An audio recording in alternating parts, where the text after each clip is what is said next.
Tim Cook, CEO of Apple, got on stage today and said, "This is the biggest day for iPad since introduction. So what's new, and should you order one today?"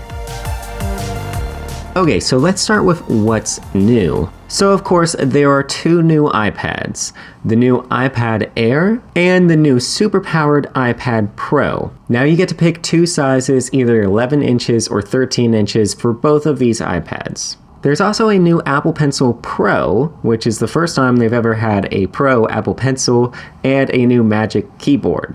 So let's start with the Air. Pricing for this starts at $599. It comes in 4 colors: Space Gray, Starlight, Purple, and Blue. This iPad Air has the M2 chip, which if you know nothing about computer chips, don't worry. All you need to know is that's plenty powerful. And then the star of the show for the iPad Air and for the iPad Pro is the new displays. These are OLED screens. If you're watching this and you're an artist, you're an illustrator, you're a designer, you want this OLED display because what it means is perfect blacks. It means it's color accurate. It means that what you print is actually what you drew on the iPad. If you know that struggle, then you know that struggle. This new display for both the iPad Air and the iPad Pro has richer colors and enhanced contrast, and it's just a way better display than it was before. So let's get into the iPad Pro. So they started the iPad Pro with the M4 chip. This is a brand new computer chip that they debuted today on the iPad, not in their computers.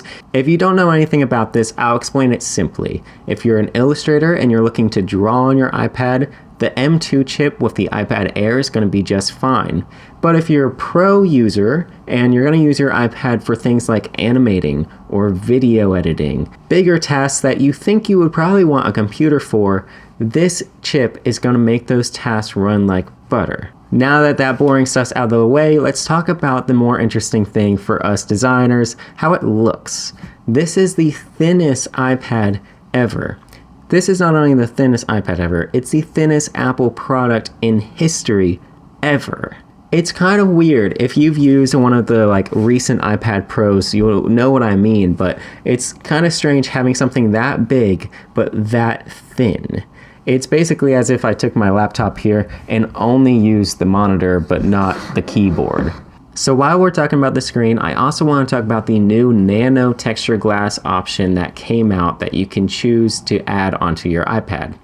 Now, I think there's a bit of a misconception here, and I want to clarify this. A lot of people like to buy the product paper-like. That is a screen protector that you put on your iPad to make it feel more matte, like it's paper. That is not what this Nano-Texture is. This special glass is already being used on their studio display monitor, and I've gotten to use that before, and that glass does not make it feel any different. It's all kind of under the surface. What it does do is it reduces glares on your screen.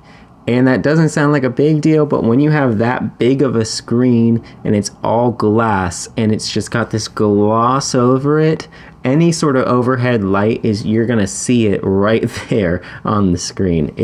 You can definitely tell a big difference with the Nano-Texture Glass.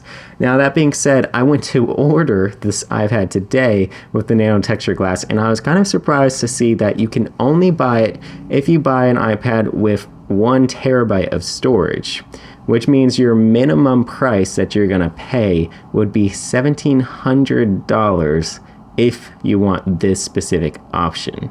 Now there's also a lot of other small Pro features on this iPad, like it has 4 speakers instead of 2 compared to the iPad Air. It has Face ID instead of Touch ID, and it has a Thunderbolt cable for transferring data. If you don't know what that is, you're probably better off with just the iPad Air and saving your cash. Okay, so now we're just getting started here because this next announcement was my favorite.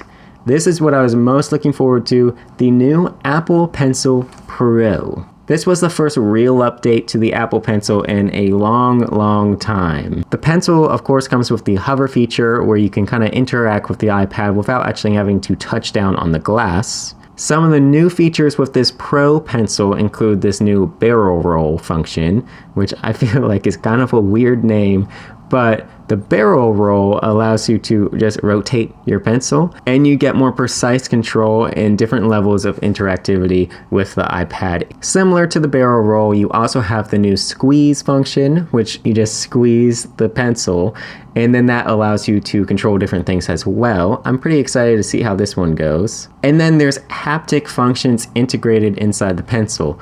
What that means is that even though it's not real buttons, it feels like buttons. Apple has gotten way too good at making things feel real that aren't actually real buttons, so you might be surprised at how well this tends to work. They also threw in Find My compatibility, and all that means is that when you misplace your Apple Pencil, which you will, you can use your phone and track it down. So for me, this new Apple Pencil Pro is really the star of the show. I'm actually more excited to use this new Apple Pencil than the iPad itself. I think it's going to be really fun because you can really become a power user if you get pretty good at understanding all the gestures and things that you can do with it. They even had the CEO of Procreate come on stage for about 2 minutes and walk through how to use it, which I thought was pretty cool. The Apple Pencil comes in at the same price as before, which is $129. Lastly, they also updated the Magic Keyboard, so it's aluminum, it feels more like the actual MacBook keyboard, and it's got a better trackpad in it and a row of function keys. So if you're deciding to purchase these two with either iPad, it's gonna last you a long time. I can tell you that for certain. These upgrades were substantial, especially from the hardware side. Next month, they're going to announce more software updates, and that'll allow for different things that you can do within the iPad itself. Overall, this was a big upgrade for the iPad, the biggest in 2 years. They really haven't been releasing new versions of iPads recently, so if you're thinking about buying one or upgrading your existing iPad, I would say now is the time. There's really no need to wait until the next one for prices to drop, because this is really the farthest away you'll ever be from another one releasing. I'll be posting a thorough review of the new iPad Pro, the Apple Pencil Pro, and the Magic Keyboard, the full lineup, next week on Wednesday, May 15th. If you want to see that video, click the notification bell that's right next to the subscribe button so you'll know exactly when I post it. And if there's anything you want to see me do on the new iPad so you'll know whether or not you want to buy it, leave a comment down below and I'll do it. I'm planning on using it for Procreate, Adobe Illustrator, and a variety of other apps, testing out the new Apple Pencil, and seeing what it's really like to use this thing as an artist and designer. I'll see you next Wednesday, May 15th, with that video.